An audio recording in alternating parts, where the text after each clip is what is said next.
to depart from Kuala Lumpur International Airport, Terminal 1 and 2. To know more about the countries that are eligible to utilize the facility, please approach any immigration personnel. Thank you.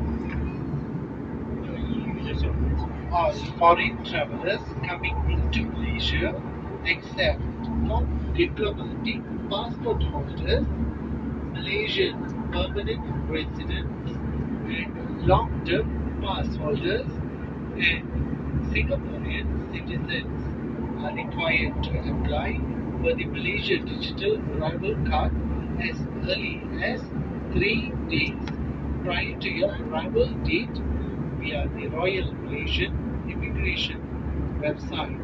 For travelers who have not submitted your applications, QR codes are made available in the airport for your kind convenience. Thank you.